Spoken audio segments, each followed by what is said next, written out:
Assalamualaikum warahmatullahi wabarakatuh. Apa kabar anak soleh dan soleha?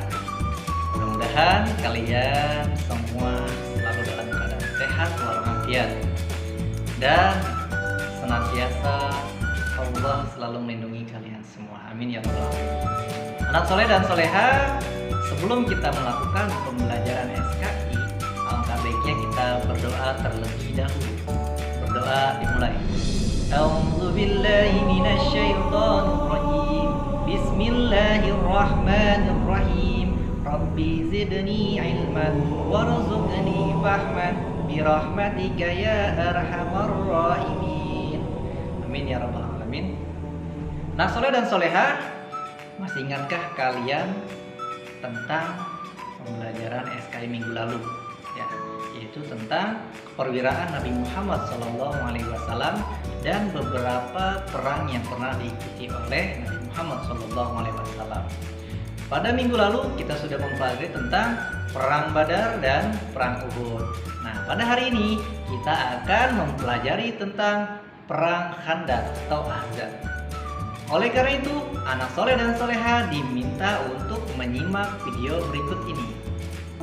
Anak soleh, apakah sebelumnya sudah ada yang pernah tahu kisah tentang perang Khandaq? Perang ini disebut perang Khandaq atau parit karena pada perang ini kaum muslimin membuat parit untuk mempertahankan dan menghadang musuh. Perang Khandaq itu disebut juga perang Ahzab yang artinya adalah golongan-golongan. Hal tersebut karena pasukan kafir terdiri dari berbagai golongan yang bergabung menjadi satu dengan pasukan kafir Quraisy. Perang Khandaq itu terjadi pada bulan Syawal tahun ke-5 Hijriah.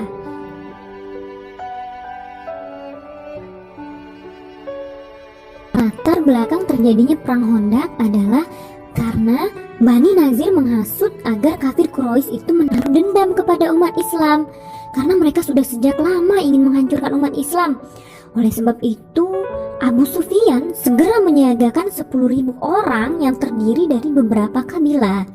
Pasukan itu terdiri dari 1.500 pasukan unta dan 300 pasukan berkuda, ditambah golongan Yahudi 1.000 orang dengan pasukan unta.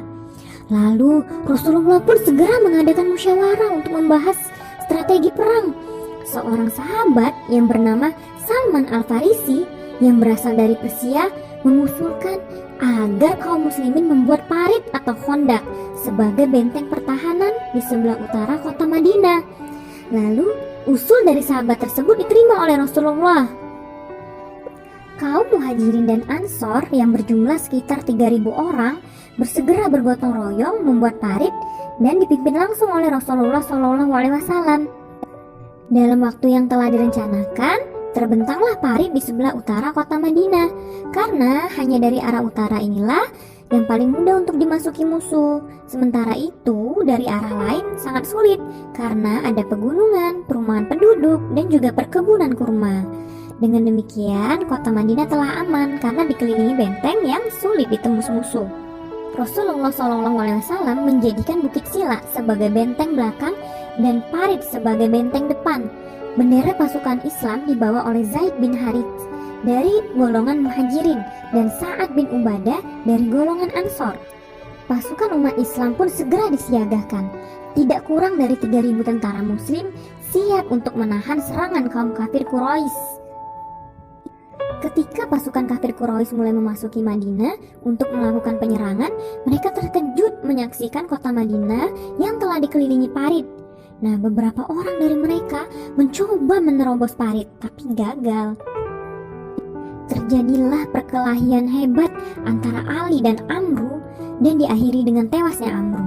Melihat hal itu, Ikrimah dan pasukannya lari ketakutan. Pasukan musyrikin setiap hari berusaha untuk menyeberangi parit, tapi selalu gagal. Akhirnya mereka mengepung kota Madinah. Mereka mendirikan kemah-kemah di sekitar parit. Pengepungan itu berlangsung hampir sebulan lamanya.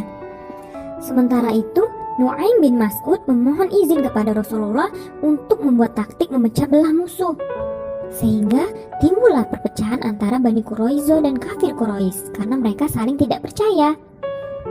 Kemudian Allah Subhanahu wa Ta'ala menurunkan malapetaka kepada kaum kafir Quraisy. Tiba-tiba bertiup angin kencang dan hujan yang sangat deras serta udara yang sangat dingin. Akibatnya pertahanan kaum musyrikin itu porak-poranda dan mereka lari meninggalkan kota Madinah tanpa membawa hasil. Akhirnya pasukan Islam menang dalam peperangan tersebut tanpa berhadapan langsung dengan musuh. Allah Subhanahu wa Ta'ala telah memenuhi janjinya untuk memenangkan pasukannya, menolong hambanya, dan mengalahkan pasukan Ahzab dengan kekuasaannya. Perjanjian Hudaibiyah, perjanjian yang dilakukan antara Nabi Muhammad, umat Islam dengan orang kafir Quraisy. Setelah peperangan, waktu itu pada tahun 6 Hijriah 628, Nabi rindu atau kangen dengan kota kelahirannya, yaitu apa? Mekah. Kemudian Nabi pernah bermimpi bahwa Nabi melakukan ibadah haji bersama para sahabatnya. Nah, di perjanjian Hudaibiyah ini intinya adalah perdamaian antara umat Islam dan kafir Quraisy, karena umat Islam ingin melaksanakan ibadah haji dan umroh.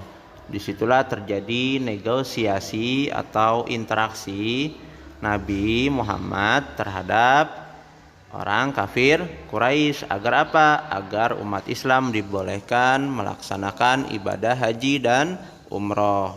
Nah, itulah yang menyebabkan terjadinya perjanjian Hudaibiyah. Anak soleh dan soleha, setelah kalian tadi melihat video ya tentang penjelasan perang Khandaq dan perjanjian Hudaibiyah, sekarang tugas kalian adalah membuat video yang berdurasi maksimal 5 menit ya, dengan judul Perang Khandaq dan Perjanjian Hudaibiyah. Nanti setelah selesai kalian share ke Facebook kelas masing-masing. Dari Mister sekian, mohon maaf apabila ada salah kata. Assalamualaikum warahmatullahi wabarakatuh.